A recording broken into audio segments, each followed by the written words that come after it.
Okay, cool beans. All right. Well, Uh-huh.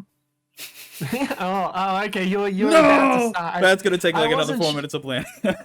I'm sorry. I'm No, you're sorry fine. for interrupting you.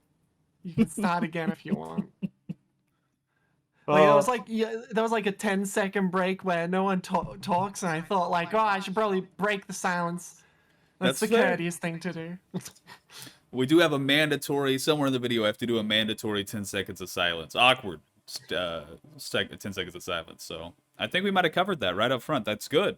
Usually it Okay. takes a minute to work into that sort of momentum. So, um, but yeah, thank you everybody for watching. This is Allyster Black, and today I am joined by. And how about this? We're gonna cut that. Would you like to just say your own name, because we've been going through and working on ideas for like different trailers and the such, or different promo stuff. And it would be ideal if we could have you introducing yourself with your own name. Would you be willing to do that? I suppose so.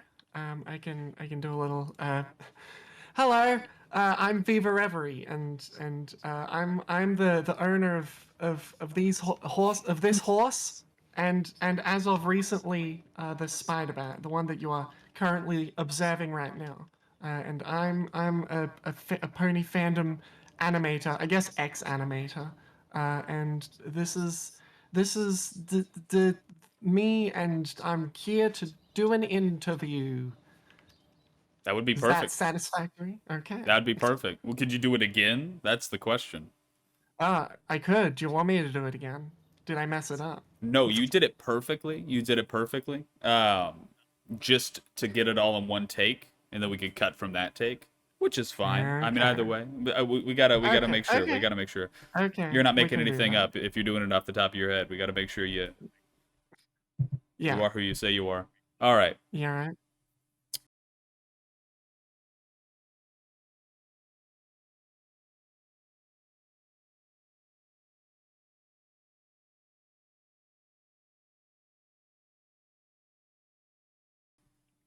Ugh. Welcome back to another week, guys. This is Allyster Black with Equestria Daily, and today I am joined by. Viva Reverie. Hello. I'm Viva Reverie, the ex fandom animator fellow. This is me, and this is my horse that I once upon a time used as my everything on my for my animation stuff. Now I'm the SpiderBat, so you're gonna just have to tolerate the difference in the dichotomy. I'm not using that word correctly, but hello. I'm here to do an interview. Uh, Hello. Heck yeah, it's awesome to have you. No worries. So I've got to ask, what's the spider bat? What's that about? What's the spider? Okay, okay. This is a good start because I love talking about the spider bat. This is my spider bat character. We got the spider bottom, we got the bat torso.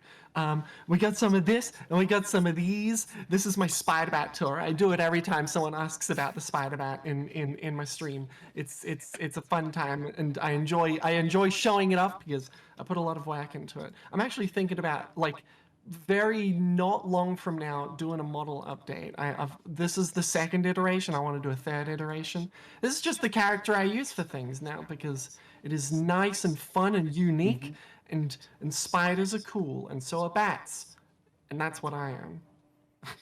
Heck yeah! You said second iteration. How long would you say you put in time wise to make these? Um, uh, so the first iteration was like it took only like a week or two to get like a very early trashy version going, but I didn't only use that, and then like over time I'm like, oh, I'll add expressions, I'll add accessories. I got this. I'll add like I can do this. I can do this. Um, um, Let me put that away. Like that kind of thing. Like over time, I don't have a timeline of how long it took for me to make it. Like in actuality, it took a really long time, but or actually it wasn't, but it was spread over like lots of different like different segments of working on it, and et cetera, et cetera. I can't. Every time someone asks how long it took for me to make this, I don't have a proper answer, because it's like, I guess it took a couple of months, but it's not like I spent a couple of months straight working on it. But yeah, that being said, I did model and design it all by myself, and it was a fun thing to do. Heck yeah. And I definitely plan on coming back to that. But before we get too carried away, I've got to Yeah. ask. I've got to ask that cliche. You know, you're expecting this question, I'm sure. Uh huh. Who is your least favorite pony? My least favorite pony. Okay, Mm, for some reason I thought you were going to ask the other question, even though I shouldn't have expected that. mm. Least favorite. Least for okay, here's the thing. No matter what I answer, it's gonna be like mean to the people who did enjoy the horse. It's okay. Oh yeah. Um okay. I need to think this up. I, I don't have an answer for you, because like all the horses are at least okay. The worst horses are no. You know what? If I like really thought about it, I'm sure there would be an answer that is like, oh, definitely that one. But I can't immediately think of it off the top of my head. No, you know what? Okay, how about this? I th- no, not necessarily either. Like my guts went to thorax for some reason, because Ooh. once upon a time, I like made a video where I kind of complained about the episode he was introduced in, and Mhm. like I think about Thorax, and there are aspects of him that I don't really like for example, wasn't like the original idea behind the changelings being like, oh, they're all evil, and then you find out, oh, some of them aren't evil, and then and it's like an allegory for racism, and that's pretty cool. Good job. And then they make it so that the changelings, when they have hashtag love in their hearts, they suddenly transform into beautiful butterfly versions, and like, so we're completely just throwing out the oh, I'm distracted by a car that just drove by. Completely throwing out the message of don't judge a book by its cover, because like, because now the cover of the book is just a different book. Like, what are you doing? That's so silly. I mean, thorax by themselves is fine. I think the baggage that comes with thorax is what bugs me. Um, That's does that fair. make sense? There you Yeah, go. of course. I I mean, you're talking about the probably the most consistent, least contradictory series on the planet. My Little Pony: Friendship is Yes, Magic. So exactly. I think it's par for the course that a villain come in, they get reformed, and they become something different. That theme isn't necessarily too crazy if you look at it in such a broad way, but certainly the way you describe it, in reality, rather, is Yes, pretty silly. exactly. It really, it just doesn't, because if you whatever. It's not that big of a deal in the grand scheme of things, but it does set off the wrong message, in my opinion. Yeah, I set you up for a really easy. You were just supposed to say Zephyr Breeze and be done. I'm not quite sure why. Oh, I forgot about Zephyr Breeze. See, exactly. I just here I'm just like not. I haven't watched the show in a long time. I'll have you know, but also Zephyr Breeze is a boring answer, so whatever. Oh, but it's so genuine of an answer, at least for me. I So mean, fair enough. I guess to make up for that very aggressive stance against all of the Thorax fans, I've got to ask who is indeed your favorite pony? See, this was the question I was expecting, and I Yeah. don't have a good answer for you either. Oh Because man, you were ready for this too. no, it's because every time it's like there has to be like asterisks to it. Do you mean favorite between the main six, or do you mean favorite period? And if you mean favorite period, like, what if I did say someone in the main six? Then I'd be a boring idiot who's just like, oh, I'm conforming to what everyone else like. It's such a generic answer and blah blah blah.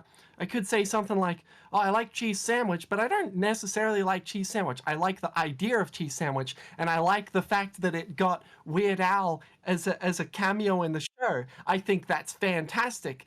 But cheese sandwich as a character, completely stripped of Weird Al, is kind of like, you know what? It's neat, but he's in 2 episodes, so whatever. And like that if you want me to say what's your favorite out of the main 6, it's always I always say like, oh, I toss up between Rainbow Dash and Pinkie Pie, uh if only because Pinkie Pie is like uh, is fun, but too much a lot of the time. Like her presence is like oppressive in many episodes, and other times, like in Party of One, she's just like hilarious and fantastic there. Mhm.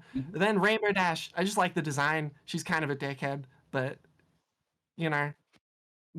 I'm surprised you would think for even a second any of those would be boring answers. I mean, I'm talking to somebody who made a SpiderBat character, and that's who I'm speaking to at the moment. I think we've Yeah, far but surpassed boring at this point.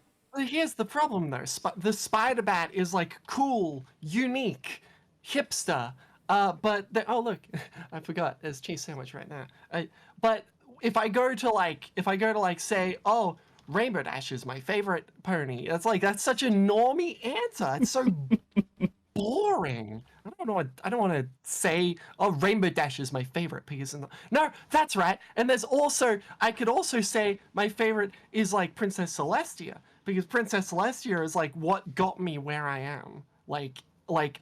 I don't think I care about her as a character, but she is a very important horse for me. So maybe she's my favorite because if it weren't for her, then I wouldn't have the spider bat in the first place. Like, right?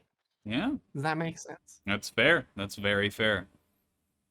I thought she was your favorite because she was the tallest. I thought that was usually why people fixated on her, but uh, Yeah, that's a normie answer there. That's so boring. I Why would guess you think so. I would answer in that way? I guess so. I guess so. Well, it's glad that you're here to defy expectation. That's what we've been eating. It's a fresh face to what I we're doing here. try. Much appreciated. Uh, I would also like to transition to a similar question, but I have to know first. Have you seen any of Generation 5 at all? Yes, the movie. I was Hmm. in the Bronies React for the G5 movie, Hmm. and my take was essentially, this is fun. This is good content. I like this a lot, but I am in no way hooked to see the actual G5 series, nor Tell Your Tale. I haven't seen a sliver of Tell Your Tale because it's so like just the it's the chins. I can't look past the chins. The chins are just so pointy and wrong and round, and the mouth is, it's just like, if you want a horse, then you gotta make the face look like a horse, and it looks like they just did a Steven Universe face and pretend it's a horse. That's not a horse. You just did a Steven Universe face. That looks completely different. And I think the charm of the horses is the fact that they look like horses, and you're I don't know, maybe Tell Your Tale's fine, but is Tell Your Tale the 2D one? Because I'm actually not certain. I'm pretty Yes. sure it is. Okay, good. I'm not crazy. Like, I am in no way interested in Tell Your Tale. Um, and, like, the actual series that's going to happen, which, by the way, bad first impression. That's always a bad sign. No, okay. So here's the thing G5, the first time we got a glimpse of G5 was the movie, and in the movie, if you want to hook the audience, you gotta like give us some good world building, give us a reason to care about this universe, care about these characters, and I don't think they did a satisfactory amount. Compare that to G4's start. The first thing everyone saw was episode 1 and 2. I mean, generally, I'm generalizing, but ge- episode 1 and 2 of G4, that has that it in a significantly better way establishes your main characters, establishes the world, and the world, I think, is the most important part. The world of G4 is explicitly a fantasy setting, with like with these cute colorful horses in there, and here's your Ponyville, here's your Canterlot, and so on, and then they expand on it throughout the episodes, obviously. But in those first 2 episodes, it produces an interesting enough world to make me like invested in what's going to happen next. In G5, it's nowhere near as much of a fantasy setting, and I don't care about the characters as much. I think the story they told with the characters in the movie is definitely like it produced a good movie, but do I care that much about Mr. Police Horse interacting in another future episode? Not necessarily that much. Like, maybe they have ideas. In fact, of course they do. They definitely like had to vet these character ideas over a very long period of time. They've definitely got ideas, but they didn't hook me specifically. Good luck trying to get me back. I'm not currently too invested in what they're doing there.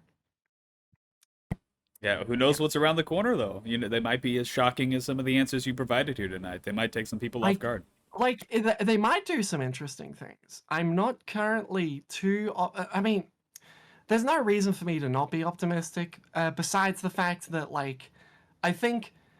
Okay. Not only was it the world that I think interested people in G4 a decent amount, but also like the community that like created very interesting pieces of work based on this universe, and there is by like complete like it's just natural that we're going to have less of that in G5.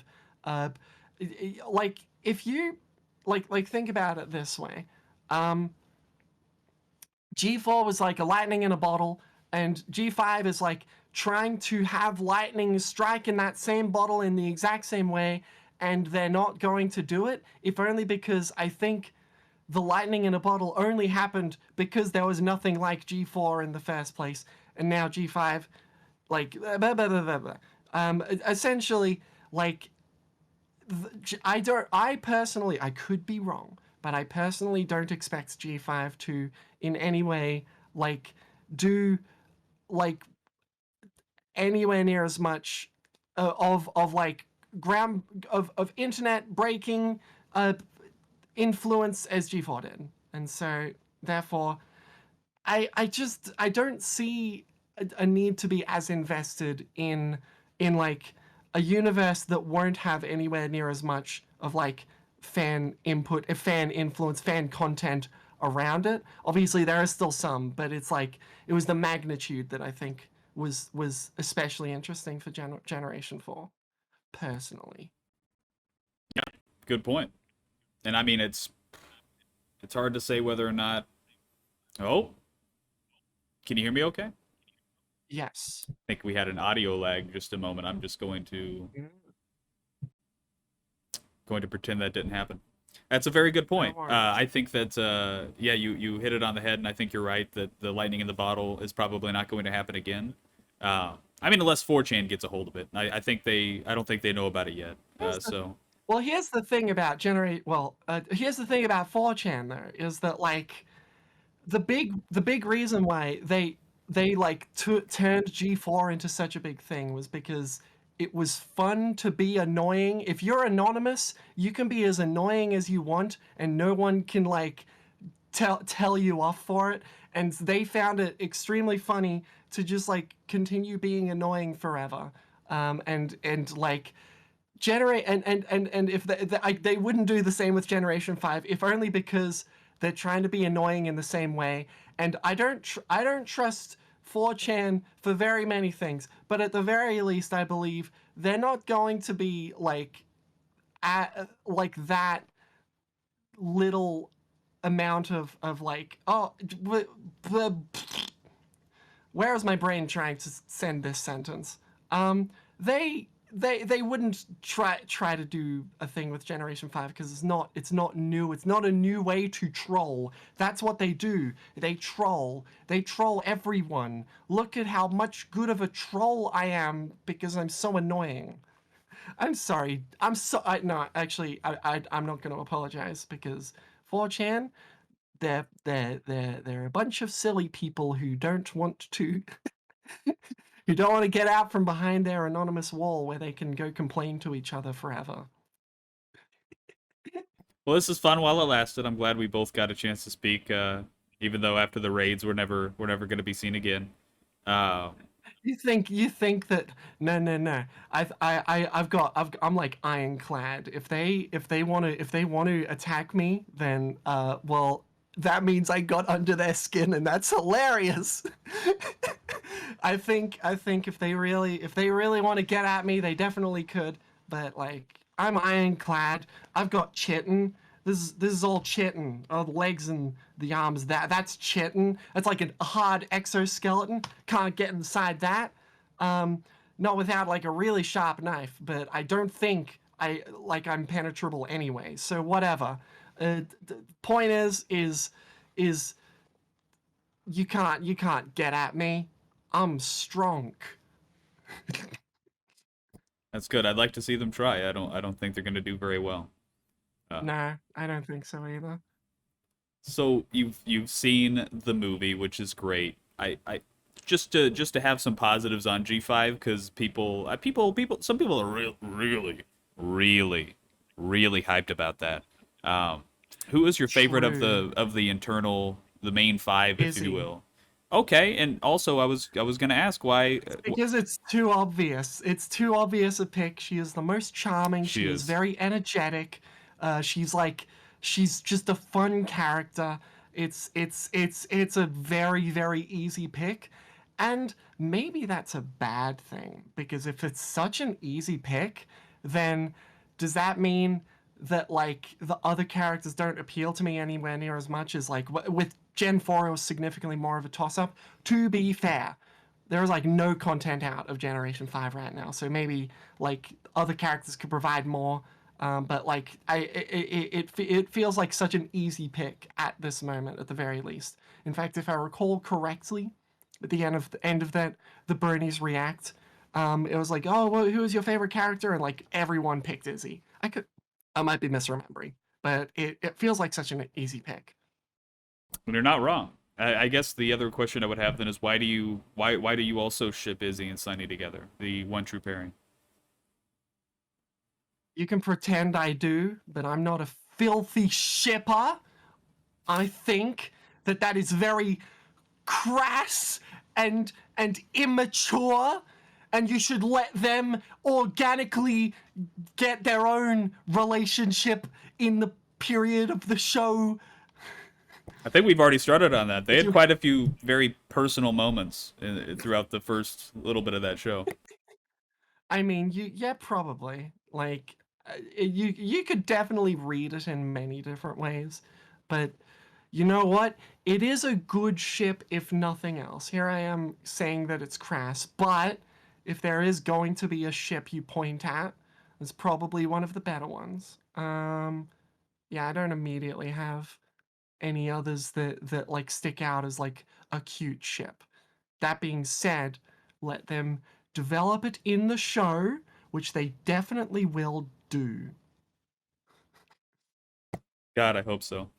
Um, so yeah, that's not what I was expecting. I'm glad. I'm glad you also agree. I think most of the fandom does at this point. I'm pretty sure the staff who made it also agree. Um, Well, it's good inevitable. for them. It's certainly inevitable. Uh, I'd like to talk a little bit about your content as well, but I'd like to jump first Yeah. back into the model, and I've got to ask, why did you use dissected unicorn horns inside of your ears there? It's called a tragus, and every like mammal has it, like humans have it. It's the little bit. Hold on, I'll Google it for you. Yeah, you get there. The tragus is the little bit that's like before the whole of the ear, and it's the little bit of skin. It pokes out a bit. Yeah. Bats have big traguses, so if I was to Google bat tragus Can you cast and magic with then them? I I don't need to. I'm cooler than that. But like, hold on, let's grab. Here we go. Here's a good example of an image of a bat with very, very visible tray guy. They are very everywhere if you go and Google bat tragus. In fact, I'll just send this link to you as well. There you go. That Okay. is that is the inside of the ear, and it is on regular bats. It is on regular humans. So, and yeah. I mean, you still didn't explain why you used unicorn horns for the tragus, the tray guy. They look like unicorn horns to you? Does this look like unicorn horn to you? Yes. Now that you zoom in Looks on like them, tragus. definitely. They do not. They get tisk. I mean, Humans. this can't be the first time somebody's asked or mentioned it even. It's not the first time someone's asked about the traguses, but they always call them second ears inside the ears. And they're wrong too. I like that one a little bit more, to be honest. Oh my goodness gracious.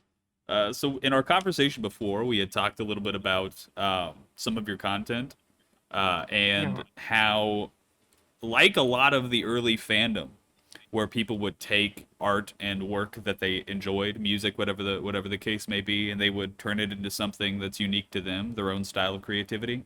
I would say that you and what you have done is a good example of that, and that quite a few of your videos have been recreated in different ways.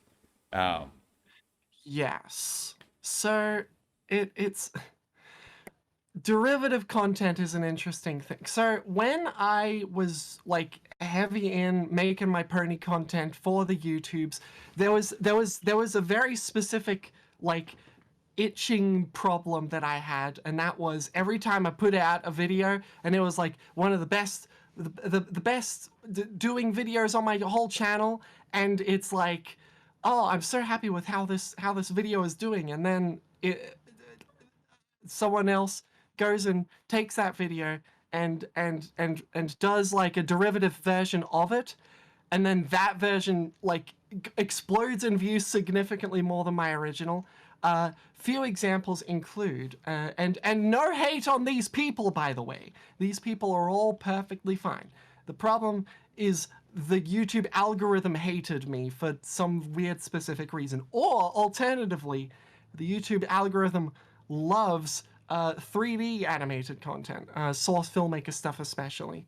A good example is Princess Celestia being deep, which, by the way, infuriatingly, has been marked as for kids only, which that's like a big point in my like animation career, and it's like I haven't appealed it yet, if only because you only get one appeal, and if I say the wrong thing, then I can't appeal ever again. And like it's I don't even know what I say to appeal to that. It's like it's not for kids because it's for bronies, and bronies have been around for like 12 years minimum. So geez, anyway, whatever. But anyway, Princess Celestia being deep. My original video, as of present day, is at 4 million views. Hell yeah, love that. That is doing like despite everything, that is a significant number, and I'm very happy about that. Argo Damon, who is fantastic and made a very very good derivative source filmmaker edition called Luna's Banishment, and he did a lot of like artistic quirks that were very unique and different to what I did. 20 million views. It's like it's okay. You know what? That's fine. That's fine. YouTube just didn't like me that day. And then a second one, Setup 1337, his version called Celestia's Deep Chalice, which is source filmmaker Ponies. 41 million views. 41 million views. Wow. That is literally 10 times my 4 million view count. What did I do? What did I do, YouTube? Why do you hate me so? Cool, love that. Okay, I guess I just have to tolerate that one of the videos that I'm the most proud of on my channel at the time. At the time. The time has passed since then. One of the videos I was most proud of has like derivative uploads that have significantly higher view counts. The top 4 videos on my channel for a significant amount of time. I can list them off right now. We're Going for a Ride, which is a music video based on Pinkie Pie's Cupcakes, the fanfic, the gory one, except my take on it was I wanted to do a cute version that didn't have any of the gore. It was like implied at best. But like there is like nothing actually happens. It's just a music video thing.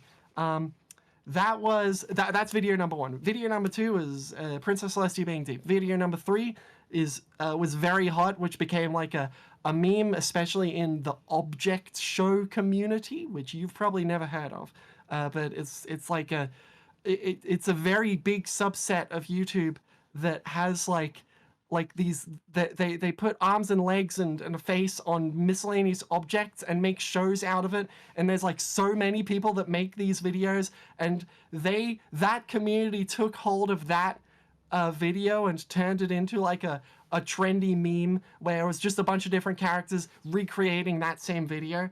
And video number 4 was oh, I don't remember. Was it Rainbow Dash is Excited? It might be that. Anyway, all 4 of those videos, which were the top 4 videos on my YouTube channel for a very, very long period of time, all 4 of which had derivative uploads by other people that have significantly higher view counts than the originals, and that stung as someone who wanted to, who prided herself very much in a successful YouTube channel, to have every single one of your most popular videos, all of them, being completely like overtaken in view counts by other people's versions of your original works, that stung. The good news is that nowadays that is not the case anymore. The top most popular videos on my channel is all of my Really Really Fast series, which are all doing very, very well. I'm happy to say. And so I just opened them up. 16 million views, 10 million views, 8.3 million views, 8.2 million views at time of taking a look at the view counts. Are the top 4 most popular videos. All of those are JoJo Really Really Fast videos, and I'm very proud of those. Yeah, okay, tangent over. I'm sorry, I turned that question into a really, really long thing. No, that's wonderful. If I could just add that, I mean, it's the fact that people love the content so much that they're making derivative works. I mean, that must be flattering, though, of course. Yeah, no, it's all. Oh, I love seeing the derivative work. It stings when it overtakes my video, though. That's the thing. But again, it is not their fault in any way. Like, making derivative content, that's super cool. The We're Going for a Ride I Can't Decide video, which got a singing cover by Magpie Pony, and got like, and my animation was used with it, but with my permission. It is not Magpie Pony's fault either that version of that video, which I'm just going to look up now.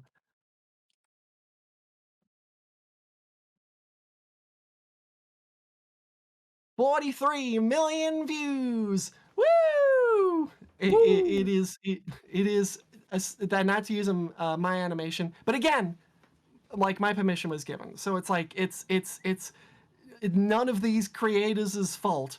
It's just YouTube hated me, but doesn't hate me currently. So that's good. I'm very happy. Yeah. And also, I'm also very happy to say that the Really Really Fast series, it's content that I'm actively very proud of.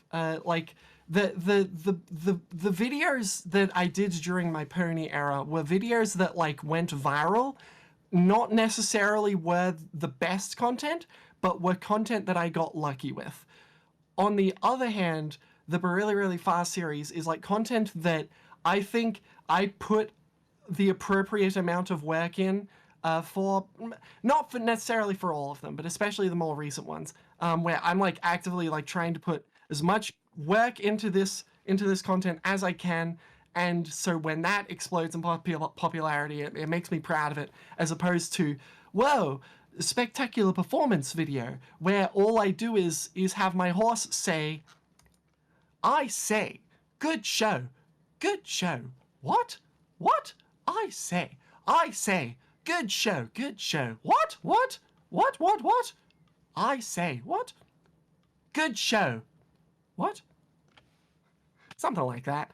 I think I just recited the whole video off the top of my head because I've heard it so many times. That's fair. But like that's like trash, and I'm glad that people enjoyed it, but it's not content that like I put an especially lot of amount of time in. That specific video, which I will Google now. 416,000 views, not including the remake thing I did, which is another 60,000 views. So like it's content that I spent like a couple of days on at most, and it gets like a significant amount of viewership. And it's like there was definitely like a period of time when I was pumping out videos that like were kind of trashy and people were enjoying them. But it wasn't content that I was necessarily especially proud of, and I especially stung when I put out a few pieces that I was extremely proud of, and they hit nowhere near as hard as the trash videos. And like that's just sometimes how it be though. Heck yeah. Shrug emoji. And I'm glad you took us through that process a little bit. Is there a favorite video on the channel, or rather one that you feel the most maybe sentimental value about making? Of the pony era, I do feel very proud of. Well, Princess Celestia being deep, I think, is like a very special one, because that was just like such a fun, weird thing, and it's of like just like weird and psychedelic. I enjoyed that one a lot. There was also like there are some fun milestone ones. Like the first pony video that like got me making pony videos was I Am Princess Celestia, which is just me showing off the Princess Celestia toy. And then later I made a silly little derivative video based on that one called Let's Fly to the Castle, which, you know, that didn't do too much, but that was, I'm joking. That was a significantly larger milestone where like that became like a whole ass meme in the community. Another milestone I'd say would probably be the Pink Isle, which was like the first time when I actually like did like an animated thing that was horses that wasn't the video called This Is a Short Video, which is 2 seconds long and is technically the first pony animated content I made. Then another milestone would probably be We're Going for a Ride, which I previously mentioned. Video that has sentimental value but was in no way a milestone. Applejack the Rebellious Rocker. I love that video, and every now and then I put on that video and I'm just like, I love this video, but no one watched it. To be fair, 350,000 views is not no one, but comparatively, it was no one to me. It was no one to me. I'm pressing the wrong buttons. And so that being said, I'll link it.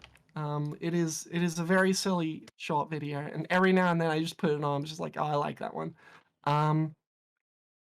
Another milestone that has okay.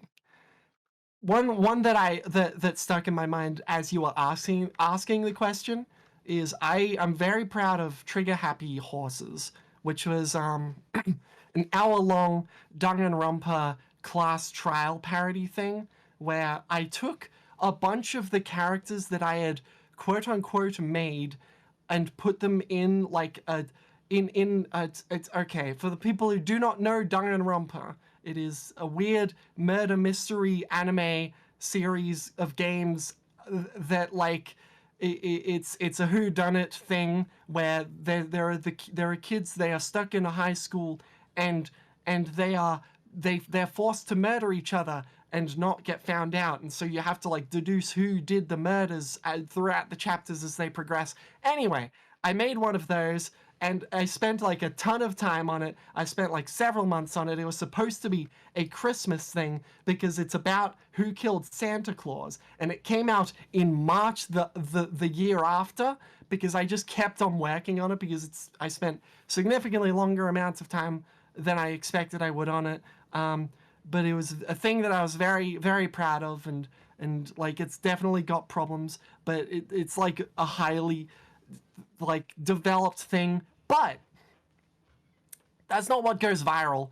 You can't go viral with that. It got, and I feel so conceited every time I say, oh, it didn't do too well, and then I'm like, it has 397,000 views, which is so much. That is so much, and I shouldn't say that that's not a lot. It's just not a lot for me compared to the amount of work I spent, amount of time I spent working on it, and like the amount of time spent working on, for example, We're Going for a Ride. I remember it was a 2-week long process to get that video out, and it got millions and millions of views. And I spent like 4 months on Trigger Happy Horses, including during when during the Christmas. I like went traveling to like Brisbane or something. It was a while ago. But like even working throughout the holidays to see if I could get it out on time, and then I didn't, and then I like so much work spent on it, and it only did okay compared to my other content. And also the 397,000 views, that's of today. This is of like 6 years ago. Oh, and like, but back then it was like, it was lower than what I would consider the low as of now. Whatever. The point is that sentimental value of long time past is that more recent. I guess you can say Brony Polka Animated. Brony Polka Animated is a very, very, very big thing that I spent 3 to 4 years on. I think 4 years is close to right, because like it's like, oh, I spent 3.9 years on it, so I might as well say I spent 4 years on it, something like that. And that was a big animated music video based on a bunch of different previous fandom animated music videos by a bunch of other people, set to Animated James's Brony Polka, which is a Weird Al style polka medley of a bunch of fandom songs like Anthropology, and a couple of Friendship is Witchcraft songs, and like Tubby Wubby Pony Waifu, and Discord, and there's a ton. And so that was a very, very special thing for me. I guess if we're not taking time into account, then yes, the most sentimental video I'd say I've made in the Pony era was Brony Polka Animated, especially because, and here's why it was so special for me, is because not only was it like to cap off my time in the fandom and make one big like blowout pony video before I moved on to other things, but it was also like a Weird Al thing, and Weird Al was I was a fan of Weird Al before he showed up in the show as Cheese Sandwich. I had done pony joke video things to Weird Al polka medleys, clips of Weird Al polka medleys, and this was a fandom Weird Al polka medley, and made by Animated James, who was a creator that I was like that like at the time he was around in the fandom was like he was an inspiration, I think, and I wanted to like make a thing like somewhat dedicated to him. Like since then, like there's been like some like things that have come out since. It's just like, oh, James was into this and had done this and had done this, and it's like, oh, okay.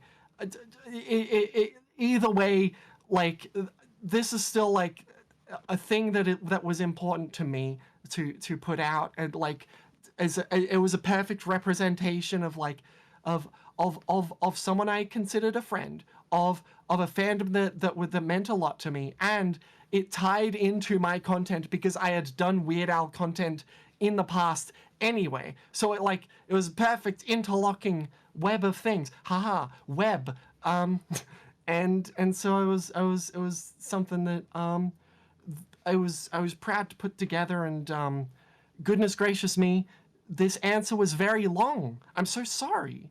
I should shut up. No, long answers are the best. That's what we want to hear from you, and that's the best way to go about doing that is have Okay. you say words with your what is that a beak? It looks like a beak. I apologize. I know that's probably not the right term. Bats don't have beaks. Birds Well, have it looks like beaks. a beak. It's a nose. It is a nose. You're right. No, it is a nose. It is a It's any other have you angle, never and it seen a becomes a bat nose. before? I literally sent you an image of a bat. I mean, A they can't flutterbat. exactly I've seen flutterbat plenty of times. it's a discount bat. It's a wannabe bat. Doesn't want to Mm, commit. Commit to the bit. Anyway, so would you? it's why I don't like. It's why I don't like Spider-Man. Spider-Man doesn't want to commit to the bit. He's just like, oh, I'm part spider. No, you're not. You're pretending to be. You got bit by a spider, but you're not shooting web out your ass. Anyway. Threw Thorax fans out of the bus. Now Spider-Man. I think everybody's gone at this point. Spider-Man's a Spider-Man movie that wannabe. just came out. That's a brand new movie. Everybody's digging Spider-Man right now. Why do you got to trash our Peter No, Parker? no, no. I love Spider-Man No Way Home. I don't like Spider-Man claiming he's a spider. He's not. He's a wannabe, and he's like, He there's doesn't no claim he's a there's, spider. He claims he's a Spider-Man. okay, fine. No, but the point is that like spider content where like protagonist spiders are in very, very, very short supply. The only ones that exist are Spider-Man, who is not a spider. He is a man who can walk up walls sometimes and can web swing out of a machine that he attaches to his wrist. Kumoko from So I'm a Spider, So What, which stars a spider who actively doesn't want to be a spider and spends the whole series trying not to be a spider anymore, and then eventually just becomes an arachne, and then afterwards also becomes a human because she doesn't want to be a spider, which is great because the premise of your show is that you're a spider protagonist and you choose to have the spider protagonist not want to be a spider by the end of the series. I'm not mad. What are you talking about? Just the two? Yeah, just the two, exactly. That's fucking none other. There's no other spiders. Can you point at another protagonist spider that exists? And I'm talking protagonist. You can have villain spiders. That's because everyone says the spiders are evil. Uh-oh, gotta kill Goma for the 700th time.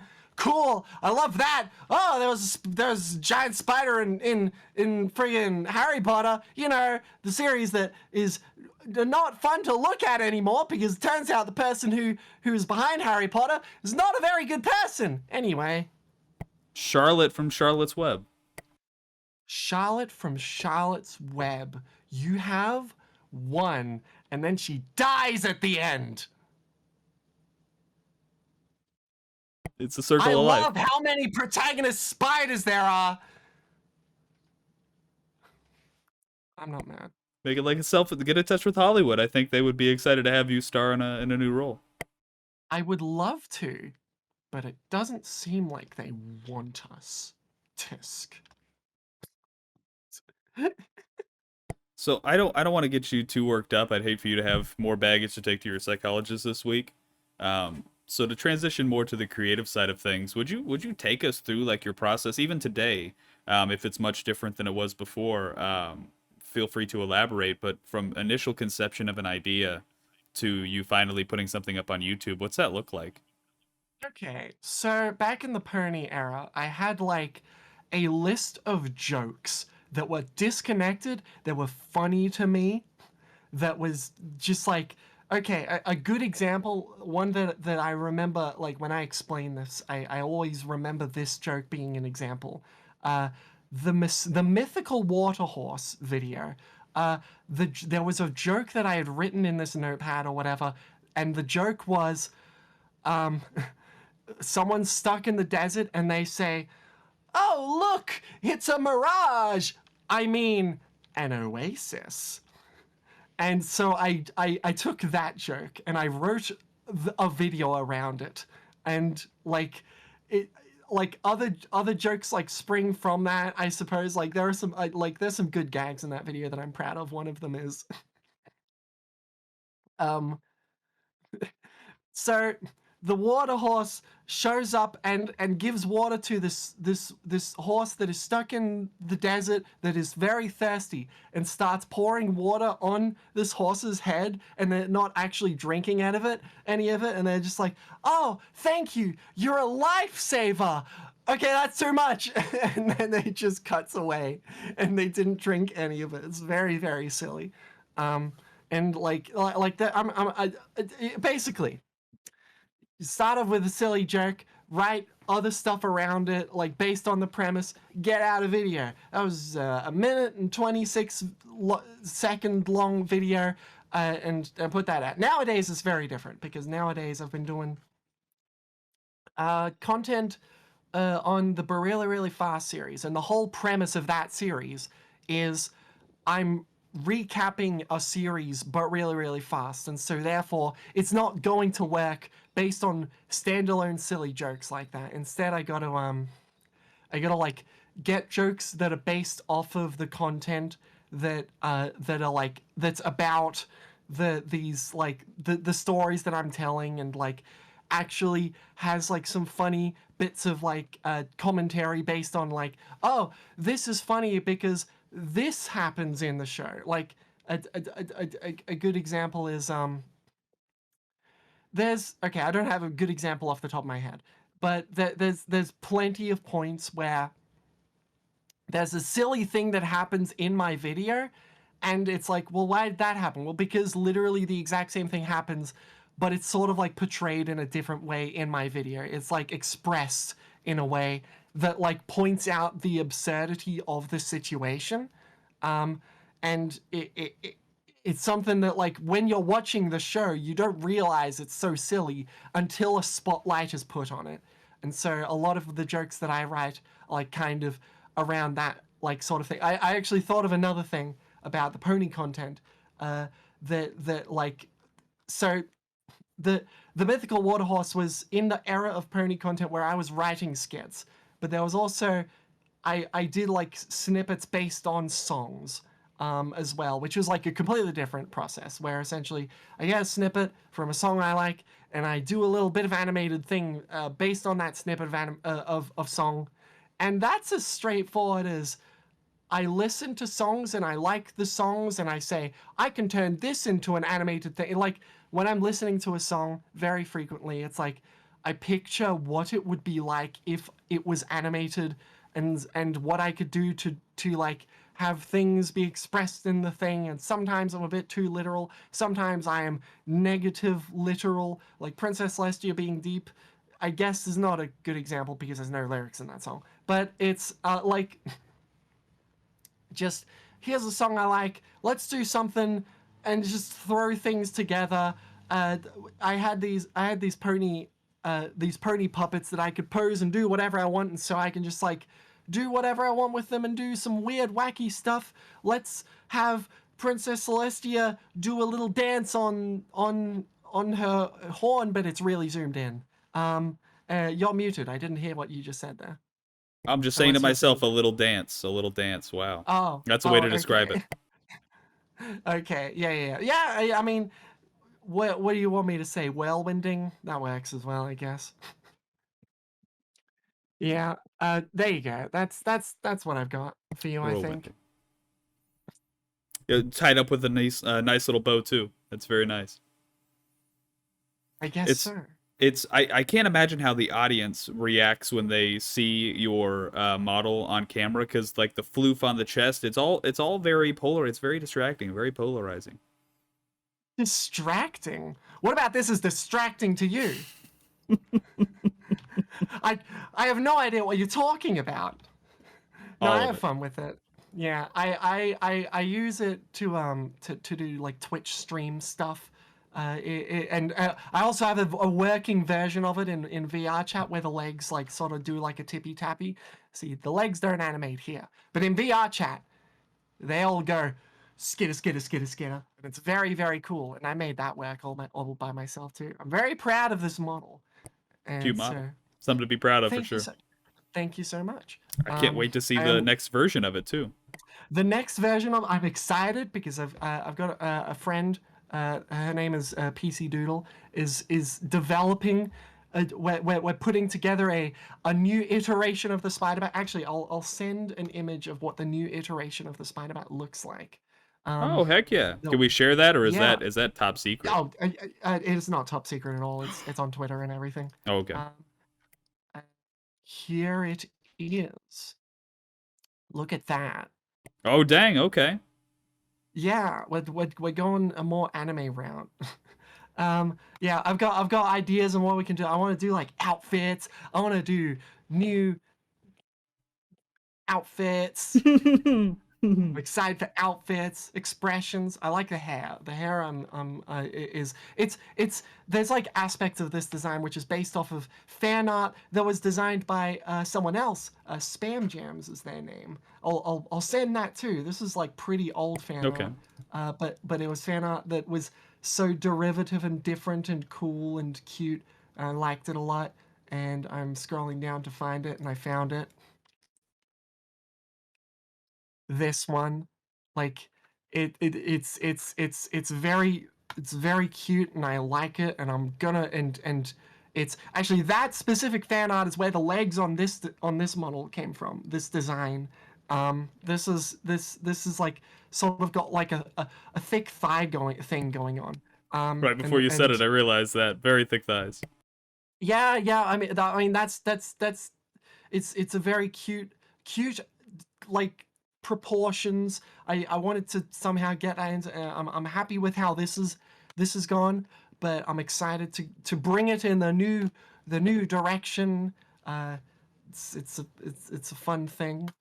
Streamline it. Yes. Well, no, because I think the new design is a lot more complex. Well, It is the opposite of streamlining. I can't. What are the ideas you're having for outfits for it? Sorry. Oh, whoa! Yeah, That's not no, something you don't see worry. every day. Don't worry about that. That's normal. No, I climb around everywhere. I can do this. Anyway, so the I like there's gonna be like like different glasses versions.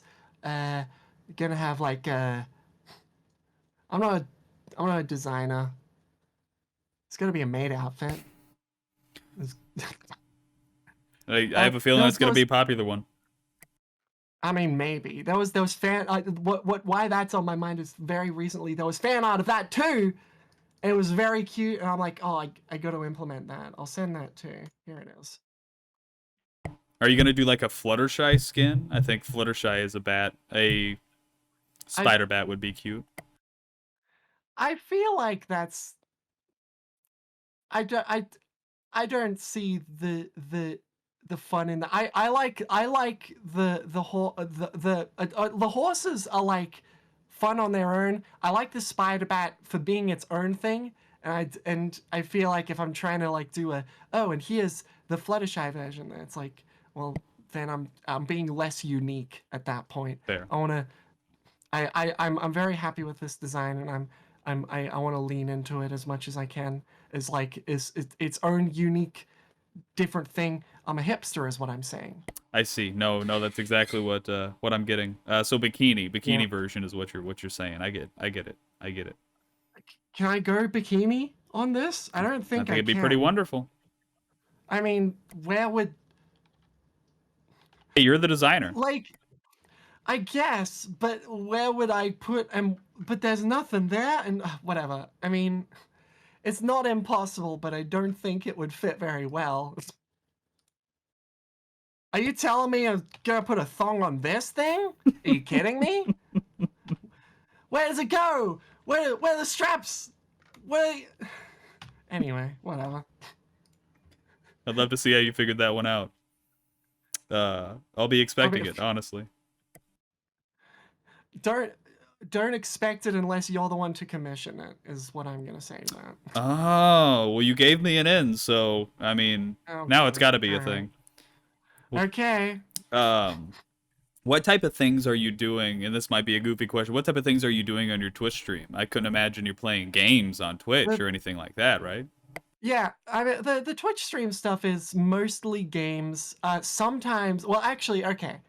While I was working on the JoJo Part 5 video, which I'd spent a long time on, I wanted to show people that I was making progress on JoJo Part 5. So I decided to live stream some work on that. So back and forth, it's like, oh, here's a work stream, here's a me playing video game stream, here's a work stream. But yeah, the good thing about the Vtubing thing is that I can just do whatever and just be the SpiderBat, and people will be like, wow, it's the SpiderBat. I'm going to enjoy this content now. Uh, it's not a serious thing with me though. Is that like I can kind of just be kind of trashy and not have that good of a content, and I'm just singing to myself while I'm working on like some video or whatever, and like I don't mind that much. That it's not like super extremely properly like produced stuff. I think the good thing about it is that like I am earning money from my Twitch, but it's not a stressful thing like it is when I upload a thing to YouTube. It's always like, oh god, this needs to be absolutely perfect or else the algorithm will hate me and I will never get views again, and then I'm going to lose subscriber. I'm going to lose subscriber, and then I'm just gonna not be able to turn it into a thing anymore. And that's like what I want to do. I want to like earn off making the content I enjoy making. But because of that, inherently, YouTube is a bit stressful. I feel none of that stress doing Twitch stream stuff, where it's like, because it's a side hustle thing, where I'm just like, I'm just gonna do a thing on the side where I get to be the cute little spider bat or a cute big spider bat, because this is actually like supposed to be like 6 feet tall, you know, like human size. Like, did you not realize that I'm not a tiny spider? I'm a big spider. And it's just like a fun little thing where I get to be a spider bat and do whatever I want. So I'm kind of flippant about just like, oh, I'm just gonna do a Twitch stream. I don't even have a schedule. It is completely like I just don't think about Twitch streaming at all. Every now and then I'm just like, oh, just do a Twitch stream today.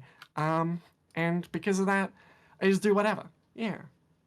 Of course. And you had talked a little bit about stepping out and doing your own sort of thing, and I think that you are a good example in the community of somebody who took their roots in Pony and was able to turn that into something different that you do on Yes. YouTube and make it something that you could do. Um, Yeah. I mean, that must have Um, been a wonderful transition for you. oh, I'm very, very happy about that. Because, like, here's the thing. I wasn't necessarily planning on not doing pony content unless something else worked. But then something else really worked. I put out a JoJo video, and like there were like bits and pieces of like, oh, I want to try like other bits of derivative content, because whether people like to admit it or not, pony content is very, very stigmatized. And like, if you're a brony channel, then you're just naturally not going to have as much of an outreach as you would if you didn't brand yourself as a pony channel. Even when I was making non-pony content, I was still a pony channel. Like, if I'm making JoJo videos, there are significant amounts of people who would just not subscribe because I have a pony avatar, even if I'm just making JoJo videos. And so the rebrand was unfortunately kind of necessary. That being said, I'm pretty happy with the rebrand because, like, the pony OC that I had is like, that's like a derivative design. It's based off the horses. But the SpiderBat, oh, this is me, baby. This is all me. So therefore, it's not like something that I'm like. I I I I always liked being my own thing, and I can't say the same about like when I was making the pony content. It was all like a thing where people were going to like, okay, I remember I mentioned this last time we had a chat, where essentially if you're making pony content, people are probably coming to you because you make pony content and not because you are a person who is making pony content. They're not coming necessarily to you, they're coming for the pony content. And I'm very, very happy to say that, like, I'm at a point where I've got a fan base that watches me because they want to see me and not because I'm making JoJo content. Like, I can make a Squid Game video that gets 1.5 million views, and my fan base watches it not because it's a like a Squid Game. I mean, obviously, it was a topical thing, so people who liked Squid Game went to watch it because of Squid Game thing. But no, the reason I bring it up is that, like, I already had a huge, like, stepping stone into, like, being able to make content that isn't just the JoJo thing, because people click on my videos. But okay, here's a good example: Bill Watts. People love Bill Watts. He did the history of the world video, history of Japan video. He's done, like, a lot of recent music stuff, and, like, people don't click on his videos because they want to see the history of the world. They click on the video because Bill Watts made it. Bill Watts' content is great, and, like, and that's something I'm very happy to have cultivated. Is, like, people know me not because I make the JoJo content, but know me because I make good content that happens to be about JoJo. The the thing about when I was doing the pony videos is that I'm pretty sure it was not the case back then. People were clicking on my videos because it was pony content, and therefore when I stopped doing the the the the canon character stuff and started going into OC stuff, my view counts dropped pretty heavily because they were not the fan base. Like, the people, even the people who were subscribed, they were not clicking on my videos because it was me. I mean, to be fair, not the case with everyone, but the grand majority.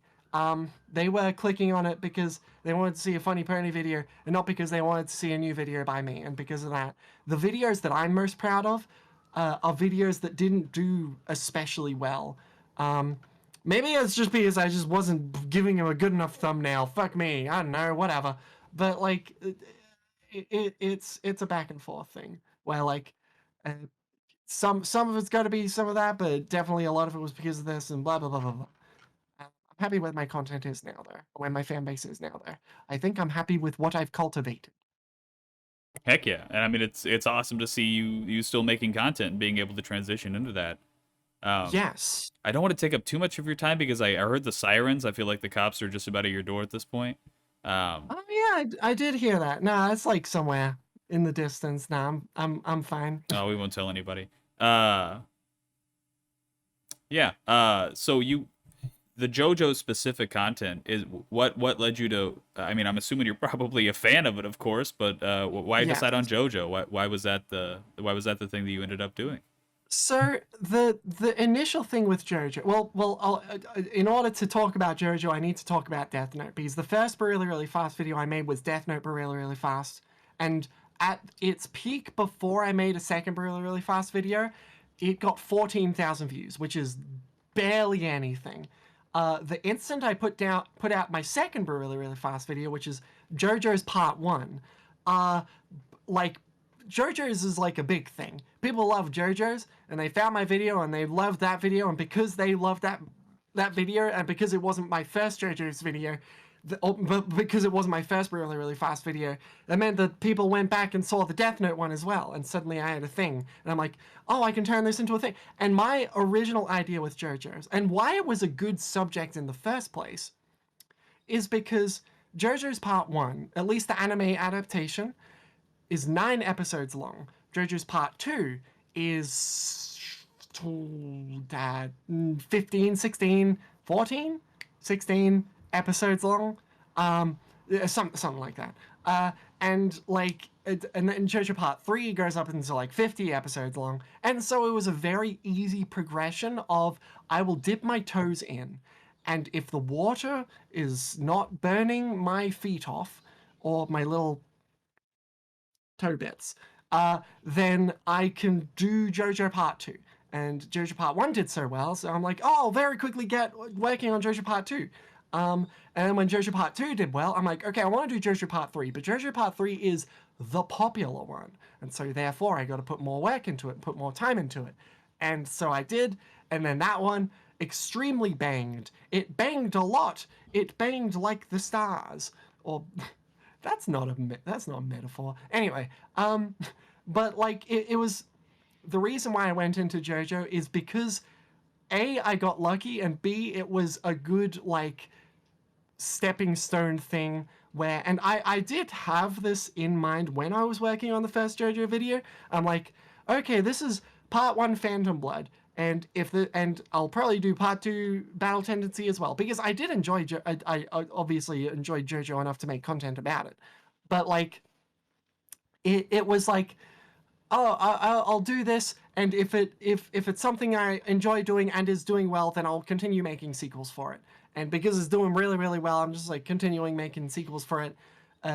It's like that's something you have to have in mind with, like, if you want a successful thing, you can't just have a good thing. You need to have like a roadmap for what you're going to do after you do the first thing. And JoJo was a good platform for that. It was, here's part 1, next I can do part 2, next I can do part 3. There's 8 parts total. Very, very easy platform to just like continue going off on that, especially compared to other series. There's not a lot of series that have very clearly delineated parts like JoJo does. The closest thing I can think of is like Doctor Who's Doctors are all like very, very separate separate like entities that you can draw lines on and say, okay, this is the 9th Doctor, and this is the 10th Doctor. And likewise, this is JoJo Part 1. This is JoJo Part 2. You cannot do the same thing with Hunter x Hunter, as an example. Have you watched Hunter x Hunter? Not it's been a long time, but yeah.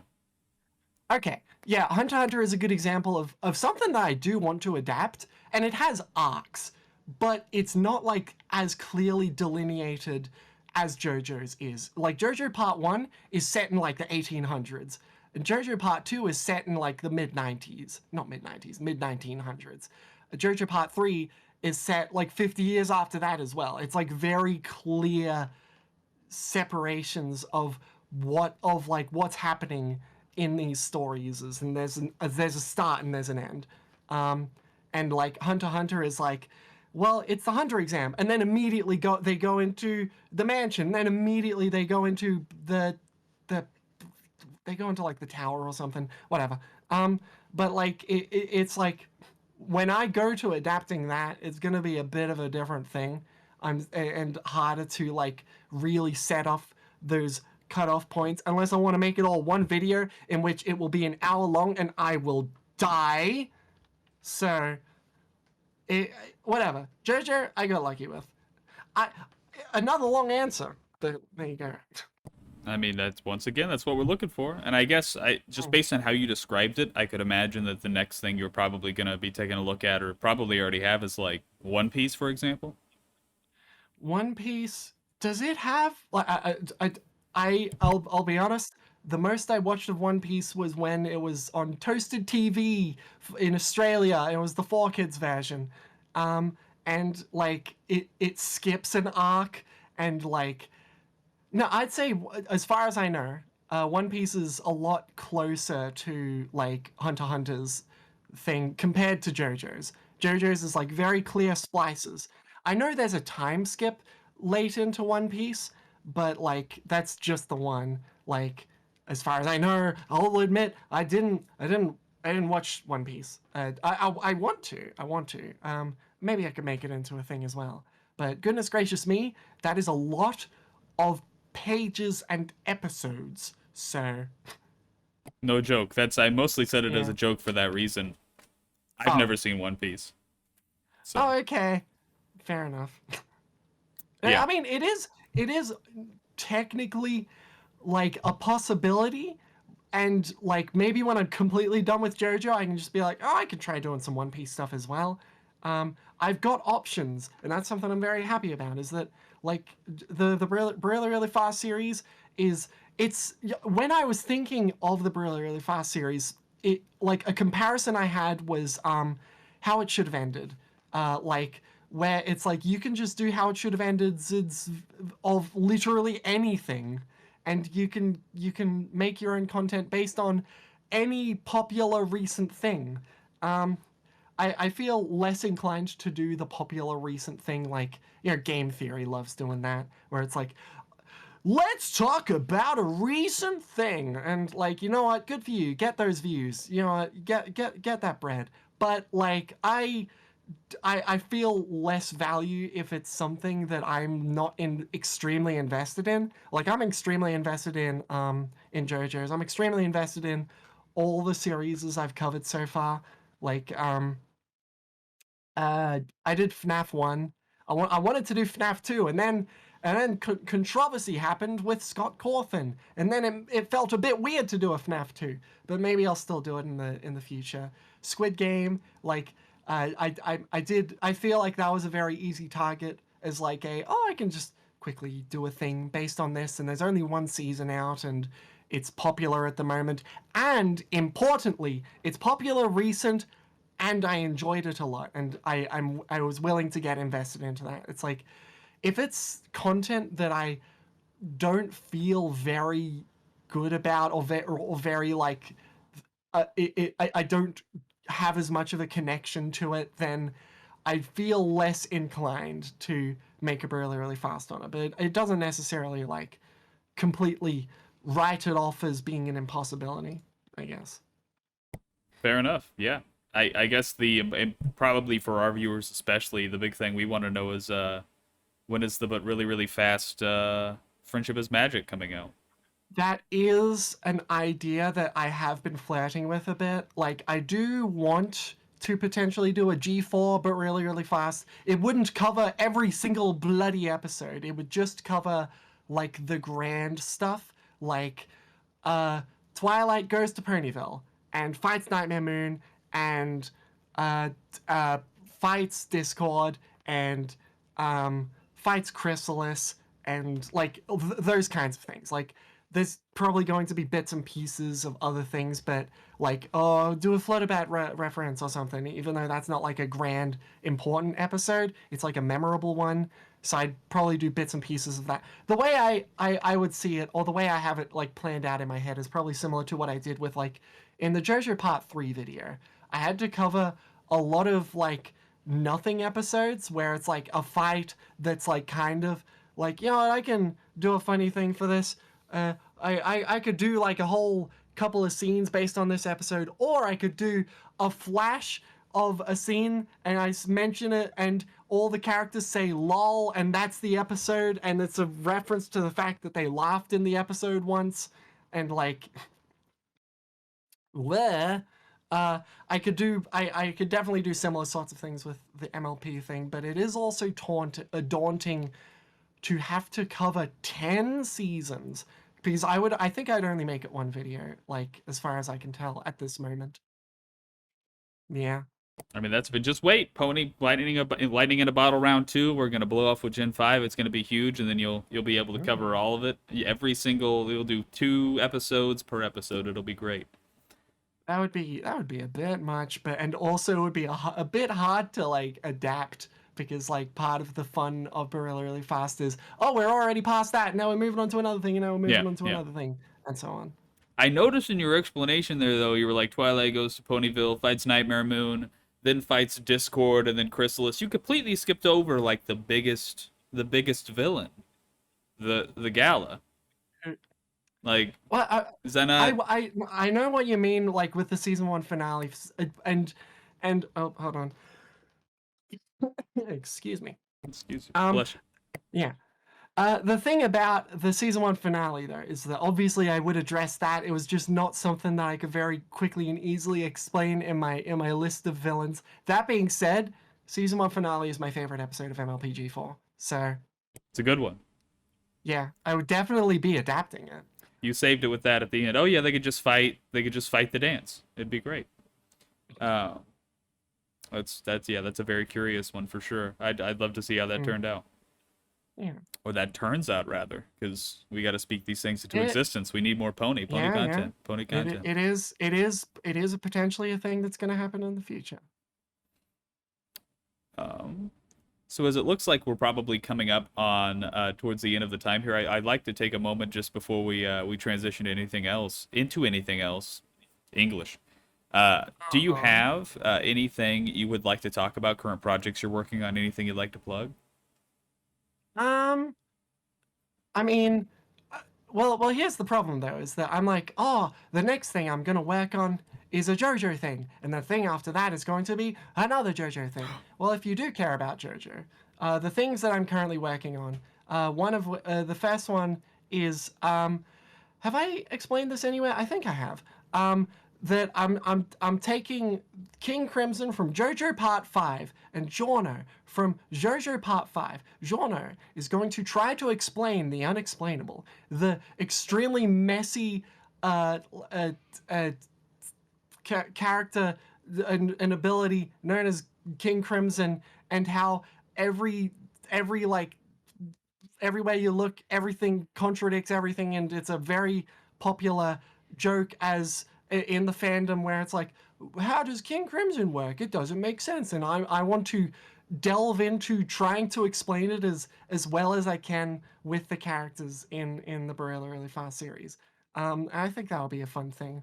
And that was my original idea for my April Fool's video until I ran out of time and I did something else instead.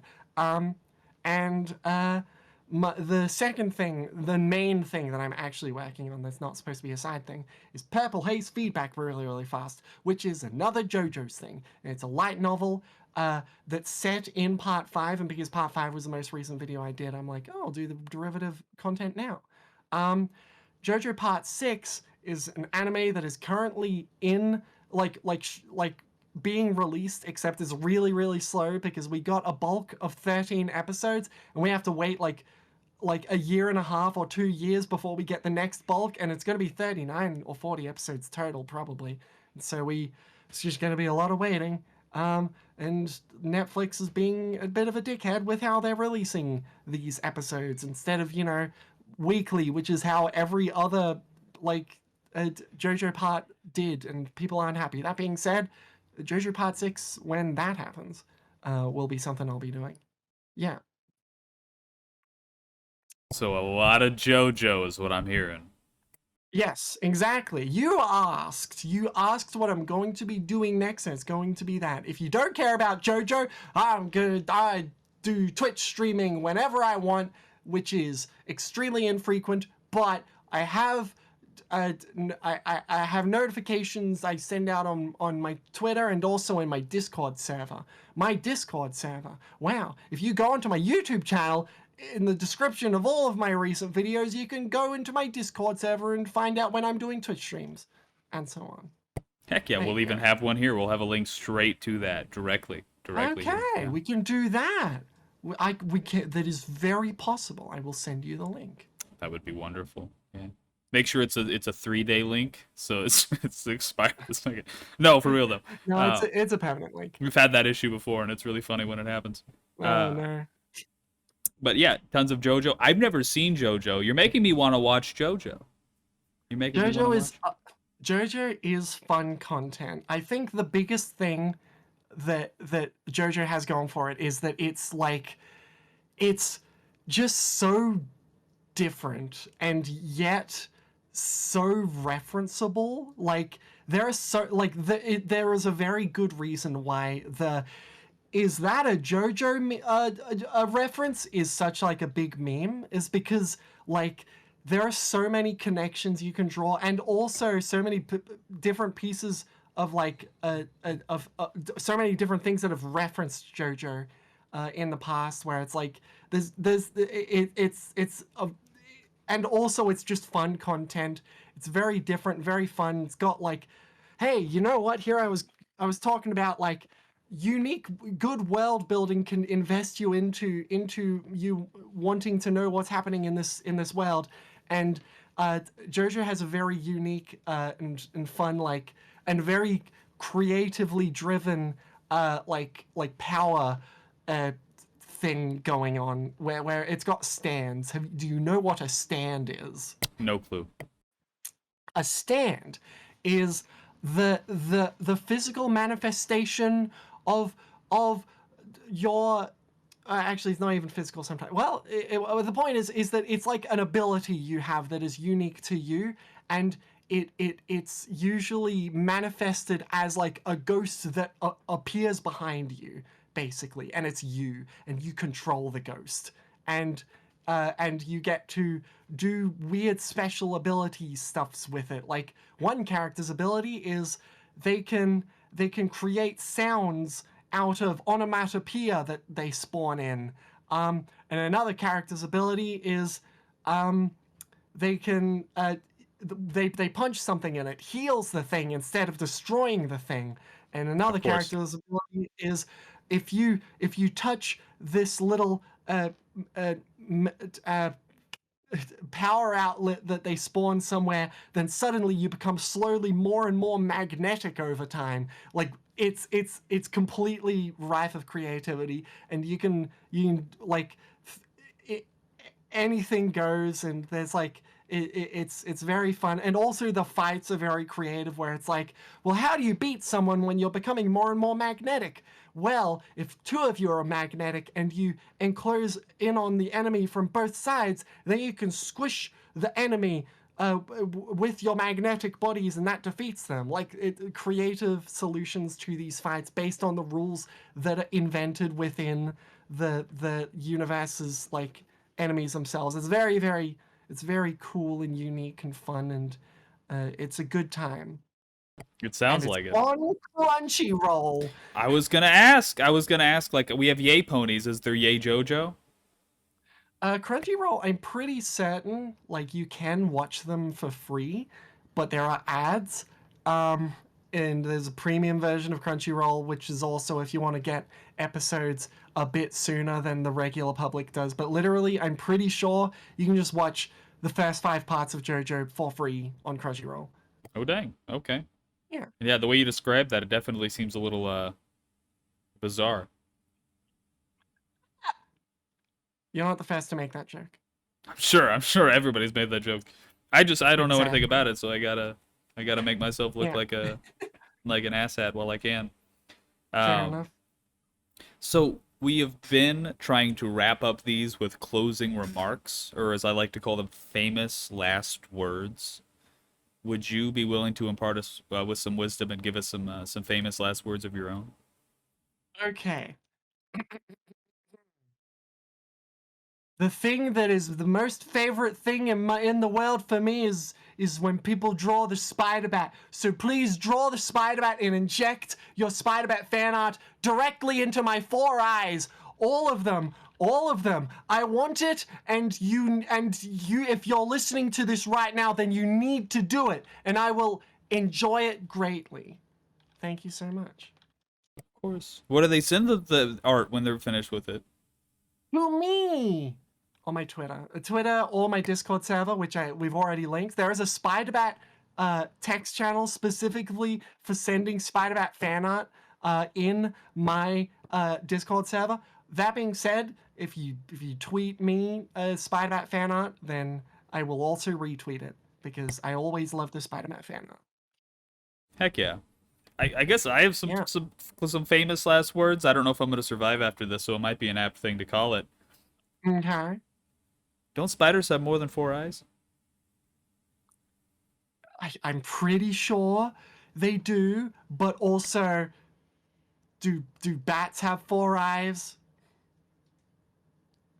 Is it more spider or more bat? Because I feel like there's more spider going on here There is probably than more bat. spider total, but also I do what I want. I do what I want, and also, like 4 eyes is more than enough to fit on this design. You think I could fit more on it? I could, but do you know how hard that would be to rig? And also, I think the 4 eyes is cute anyway. It is Get off very my cute. butt. It is very cute. I mean, I would love just Thank for you. like a one-off gag for the like 50 eyes across the face. That would be kind of fun. But Thank it you. sounds like a nightmare logistically. It would be, but Yeah. also, I mean, it would be possible. But also, no, not as a one-off gag. Too much. Maybe so. Maybe so. But I do want to thank you for taking the time to sit down and speak with us. I know you haven't been making your pony content regularly as you have before, but I think I speak for everybody when I say that we're super excited to see that not only are you still doing content, but you were able to transition into your own thing, find your own place on YouTube and on the internet with your own culture. It really is wonderful to see, and I hope that that continues growing and growing just from here on out for you. Thank you very much, m'lady. What? Woo. What? What did I do? You have that ready to go like that? Good. Yeah. Good. Good. 4chan might just forgive us if they watch it through the end of the video, I think. I don't think they. I mean, you know what 4chan can do to forgive me? Draw Draw me SpiderBat. SpiderBat art and then send it to my Twitter and my Discord. That's fair. Me and Seth will get on that tonight. We'll start a thread. We'll see how many pictures we can get before the interview or before it goes live. A thread, like web, like spider web. All right. You got you're too used. You've been complacent. You're too used to your pony puns. You need to get in it with the spider puns. How many people have you converted from pony to spider? I feel like that's probably a substantial number. I've seen some people get into this. I mean, anyone who's drawn the SpiderBat has been converted, as far as I'm concerned.